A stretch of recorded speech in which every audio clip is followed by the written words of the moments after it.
सभी का स्वागत है हमारे इस वीडियो में। इसमें हम आपको जो नई शिक्षा नीति एनसीईआरटी 2020 दिया गया है उसके बारे में आपको पढ़ाऊंगी। जो हमारा सीटेट का मोस्ट इम्पॉर्टेंट टॉपिक है, जो हमारा एनसीईआरटी 2020 है, ये ज़रूर ही पूछा जाता है। तो इसके बारे में हम आपको डिटेल से पढ़ाऊंगी। जो हमारा बुक का कंटेंट दिया गया है तो हम आपको बुक से ही पढ़ा सकती हूँ और हमारे पास कोई ऐसा साधन नहीं जिससे हम आपको पढ़ा सकें। तो यहाँ पे हम आपको बुक से सारा कंप्लीट कराने वाले हैं। तो यहाँ पे हम इसमें आपको एनसीईआरटी 2020 विस्तार से पढ़ाऊंगी और अच्छे से समझाऊंगी। जो हमारा एनसीईआरटी 20 दिया गया है ये कब स्टार्ट हुआ और इसमें कौन सी राष्ट्रीय शिक्षा नीतियाँ हैं और कब लागू, कौन कौन सी नीतियाँ इसमें लागू हुई और उनके तथ्य क्या हैं, उनके बारे में हम समझते हैं। तो देखते हैं जो हमारा नई शिक्षा नीति एनसीईआरटी 2020 इसके बारे में हम पढ़ते हैं।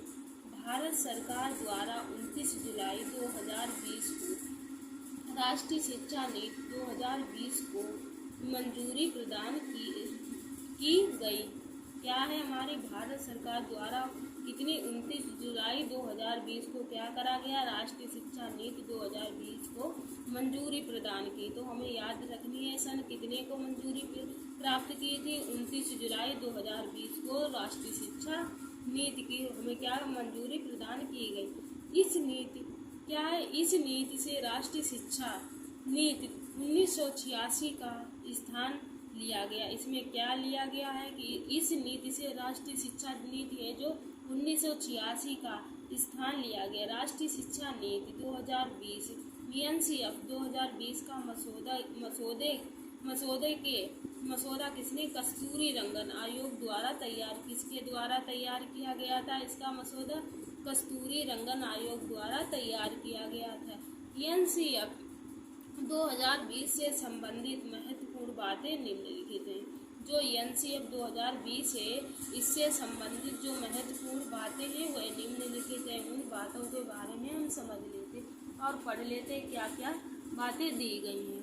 तो इसमें हमारा पहला पॉइंट दिया गया उसके बारे में हम पढ़ लेते हैं। जो पहला क्या है, जो इसमें दिया गया इसका उद्देश्य भारत की शिक्षा व्यवस्था को वर्ष 2040 तक पूर्णतः रूपांतरित करना। इसका उद्देश्य क्या है, जो भारत सरकार की शिक्षा की व्यवस्था है उसे 2020 तक पूर्णतः क्या करना, रूपांतरित करना है। सेकेंड में क्या इसका लक्ष्य है, इसका क्या लक्ष्य है, शिक्षा पर केंद्र सरकार व राज्य सरकार के सम्मिलित व्यय को सकल घरेलू उत्पाद, जो सकल घरेलू उत्पाद है उसे क्या है जीडीपी के 6% प्रति वर्ष स्तर पर ले जाना। इसे क्या है 6% क्या करना है, प्रति वर्ष स्तर पर ले जाना है। थर्ड पॉइंट देख लेते हैं। थर्ड में क्या बोल रहा है, यह नीति स्कूल शिक्षा और उच्च शिक्षा, क्या है स्कूल शिक्षा और उच्च शिक्षा दोनों के संबंध में, जो स्कूल की शिक्षा है और उच्च शिक्षा है दोनों के संबंध में है। इसके अंतर्गत मानव संसाधन विकास मंत्रालय का एक नाम बदलकर शिक्षा मंत्रालय किया गया। इसके अंतर्गत किया गया जो मानव संसाधन विकास मंत्रालय था, जो मानव संसाधन विकास मंत्रालय था इसका नाम बदलकर क्या रख दिया गया है, शिक्षा मंत्रालय किया गया। क्या रखा गया है, शिक्षा मंत्रालय किया गया। आगे पढ़ लेते हैं। आगे क्या बताया गया, नई शिक्षा नीति महत्वपूर्ण तथ्य। इसके क्या है महत्वपूर्ण तथ्य दिए गए। तथ्यों के बारे में हम पढ़ लेते हैं। नई शिक्षा नीति 2020 में क्या है, नई शिक्षा नीति 2020 में छात्रों के सीखने की प्रकृति को बेहतर जानकारी हेतु नियमित और रचनात्मक आकलन प्रणाली को अपनाने का सुझाव दिया गया है। क्या है नई शिक्षा नीति जो 2020 में छात्रों को क्या है सीखने की प्रकृति की बेहतर जानकारी, क्या है सीखने की प्रकृति को बेहतर जानकारी और नियमित और रचनात्मक आकलन, नियमित और क्या करना है रचनात्मक आकलन प्रणाली को अपनाने का सुझाव दिया गया। तो इसमें आपको याद रखना है कि जो क्या दिया गया, नियमित और रचनात्मक आकलन की प्रणाली को अपनाने का क्या करा गया, सुझाव दिया गया है। साथ ही इसमें विश्लेषण तथा तार्किक क्षमता के सैद्धांतिक स्पष्टता के आकलन को प्राथमिकता देने का सुझाव दिया गया। क्या दिया गया, जो तार्किक क्षमता है और एवं सैद्धांतिक स्पष्टता के आकलन को प्राथमिकता देने का सुझाव दिया गया है। इसमें देख लेते हैं नेक्स्ट में छात्र की कक्षा में 3, 5 और 8 के स्तर पर स्कूली परीक्षा में भाग लेने जिन्हें उपयुक्त प्राधिकरण द्वारा संचालित किया जाएगा। क्या है? छात्र कक्षा 3 और 5 और 8 के स्तर पर जो स्कूली परीक्षा में भाग लेंगे और जिन्हें उपयुक्त प्राधिकरण द्वारा संचालित किया जाएगा। और क्या बता रहा है? जो लास्ट, छात्रों के समग्र विकास के लक्ष्य को ध्यान में रखते, छात्रों को क्या करना है? समग्र विकास के लक्ष्यों को ध्यान में रखना है। अब कक्षा 10 और कक्षा 12 की परीक्षा में बदलाव किए जाएंगे। कक्षा जो 10 की परीक्षा होती है और कक्षा 12 की परीक्षा होगी, इसमें क्या होगा? बदलाव किए जाएंगे। इसमें भविष्य में सेमेस्टर या बहुविकल्पी प्रश्न आदि जैसे सुधारों को शामिल किया जाएगा। इसमें क्या किया जाएगा? 10 और 12 की परीक्षाएं होती रहेंगी, इसमें बदलाव किया जाएगा। इसमें क्या किया जाएगा? जो भविष्य में सेमेस्टर या बहुविकल्पी या सेमेस्टर वाइज होगी या बहुविकल्पी प्रश्न आदि जैसे सुधारों को क्या करा जाएगा? शामिल किया जाएगा। नेक्स्ट देखते हैं। नेक्स्ट में क्या बता रहा है कि छात्रों को प्रकृति के मूल्यांकन के लिए मानक निर्धारक निकाय के रूप में परख, या इसमें दिया है परख नामक एक नए राष्ट्रीय आकलन केंद्र की स्थापना की जाएगी। कि क्या किया जाएगा? जो छात्रों की प्रकृति के मूल्यांकन के लिए जो मानक निर्धारण निकाय के रूप में क्या दिया जाएगा? परख नामक एक नई राष्ट्रीय आकलन केंद्र की स्थापना की जाएगी। नेक्स्ट देख लेते हैं। छात्रों की प्रकृति के मूल्यांकन तथा छात्रों को अपने भविष्य से जुड़े निर्णय लेने में सहायता प्रदान करने के लिए कृत्रिम बुद्धिमत्ता आधारित सॉफ्टवेयर का प्रयोग। इसमें क्या करा जाएगा? जो छात्र हैं, छात्रों की प्रकृति के मूल्यांकन तथा छात्रों को अपने भविष्य, छात्रों के जो भविष्य से जुड़ी क्या है निर्णय लेने की सहायता प्रदान करने के लिए क्या करा जाएगा? कृत्रिम मूल्यांकन आर्टिफिशियल इंटेलिजेंस आधारित सॉफ्टवेयर का प्रयोग। जो क्या है? हमें कृत्रिम बुद्धिमत्ता का क्या करा? आधारित सॉफ्टवेयर का प्रयोग किया जाएगा। नेक्स्ट देखते हैं। इसमें नेक्स्ट पॉइंट हमारा क्या दिया गया है? नेक्स्ट में बताया गया है कि देख लेते हैं। नेक्स्ट इसमें बताया गया है कि नई शिक्षा नीति में तहत स्नातक पाठ्यक्रम में महत्वपूर्ण सुधार किया जाएगा। इसमें क्या है? नई शिक्षा नीति के तहत क्या करा जाएगा? जो स्नातक पाठ्यक्रम में महत्वपूर्ण सुधार किया जाएगा। इसके तहत 3 या 4 वर्ष के स्नातक कार्यक्रम में छात्र कई स्तरों में पाठ्यक्रम को छोड़ सकेंगे और उन्हें उसी के अनुक्रम डिग्री या प्रमाण पत्र प्रदान किया जाएगा। इसमें क्या है? नई शिक्षा नीति के स्नातक पाठ्यक्रम में महत्वपूर्ण सुधार किया जाएगा। इसमें क्या करा जाएगा? 3 या 4 वर्ष के जो स्नातक परीक्षा होती है उसके कार्यक्रम में छात्रों को क्या कई स्तरों पर पाठ्यक्रम को छोड़ सकेंगे। क्या है? अगर आपको कोई सब्जेक्ट नहीं पसंद है तो आप उसको छोड़ सकते हो। उन्हें उसी के अनुरूप दूसरी डिग्री में क्या करा जाएगा? प्रमाण पत्र प्रदान किया जाएगा। इसमें जैसे फर्स्ट वर्ष के बाद सर्टिफिकेट क्या होगा? 2 वर्ष के बाद एडवांस डिप्लोमा, 3 वर्ष के बाद क्या, 1 वर्ष के बाद क्या मिलेगा? जो 1 वर्ष के बाद क्या है? सर्टिफिकेट मिलेगा। अगर 2 वर्ष का आपने कर लिया तो क्या मिलेगा? आपको डिप्लोमा मिलेगा। अगर 3 वर्ष के बाद आपने स्नातक डिग्री या 4 वर्ष के लिए कर ली तो क्या है? शोध के साथ स्नातक। तो क्या होगा? शोध के साथ आपको स्नातक। इसमें क्या उच्च शिक्षा और संसाधन में प्राप्त अंकों या क्रिकेट के डिजिटल रूप से सुरक्षित रखने के लिए एक एकेडमी बैंक ऑफ क्रिकेट दिया जाएगा, जिससे अलग अलग संस्थानों में छात्रों के प्रदर्शन के आधार पर उन्हें डिग्री प्रदान की जाएगी।